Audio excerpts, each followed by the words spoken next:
सिर्फ एक मूवी के कमिटमेंट के लिए वो 4 साल तक अपनी फैमिली से दूर रहा। 5 साल तक उसने उस मूवी के अलावा कोई और मूवी साइन ही नहीं की। उन 5 सालों में बहुत सारे एडवर्टीजमेंट के ऑफर थे, लेकिन उसने एक भी एडवर्टीजमेंट का ऑफर एक्सेप्ट नहीं किया। हालात ये थे कि 5 सालों में वो बैंकरप्ट हो गया था। बहुत सारे एडवर्टीजमेंट वाले उसे एडवांस में पैसा देने को तैयार थे। पैसे की तंगी थी, उसके बावजूद भी उसने एक भी एड नहीं की और सिर्फ उस मूवी पे ध्यान दिया। फाइनली वो मूवी हिंदुस्तान के इतिहास की सबसे बड़ी ब्लॉकबस्टर साबित हुई। 2000 करोड़ का बिजनेस करके उसने सबको चौंका दिया। गलत किया देवसेना, औरत पर हाथ डालने वाले की उंगलियां नहीं काटते हैं उसका गला। Yes, I am talking about Baahubali और स्टार एक्टर का नाम है प्रभास। सो गाइज, सीखने लायक ये है, if you are committed towards anything you will be successful one day.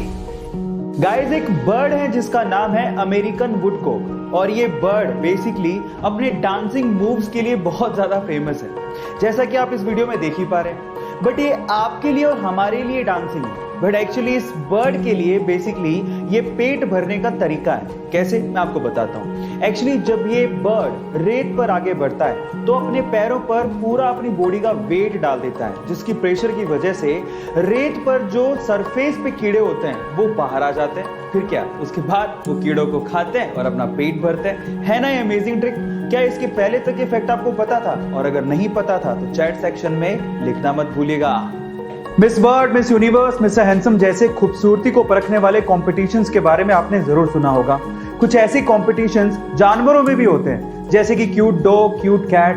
देखिए, खूबसूरती तक तो ठीक था, लेकिन क्या आपने कोई बदसूरती को परखने वाला कॉम्पिटिशन का नाम सुना है? जी हाँ गाइज, दुनिया में ऐसे भी कॉम्पिटिशन्स होते हैं। उनमें से एक है वर्ल्ड्स मोस्ट अगलीस्ट डॉग। सन 2015 में यह खिताब जिस कुत्ते को दिया गया उसका नाम है क्वासीमोडो। अब इसे अगलीस्ट डॉग क्यों कहा गया? क्योंकि ये जन्म से ही छोटे धड़ के साथ पैदा हुआ था।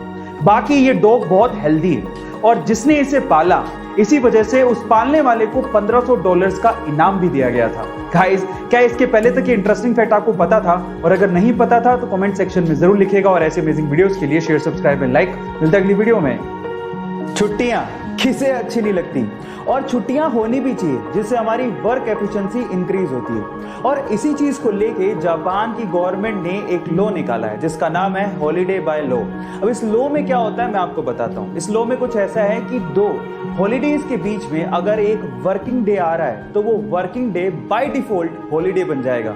मतलब ये है कि 2 छुट्टियों के बीच में अगर कोई वर्किंग डे आ रहा है तो वो वर्किंग डे भी छुट्टी में कन्वर्ट हो जाएगा। है ना ये इंटरेस्टिंग लॉ? क्या आपको भी लगता है कि हमारी कंट्री में भी ऐसा लॉ होना चाहिए? चैट सेक्शन में लिखना मत भूलिएगा।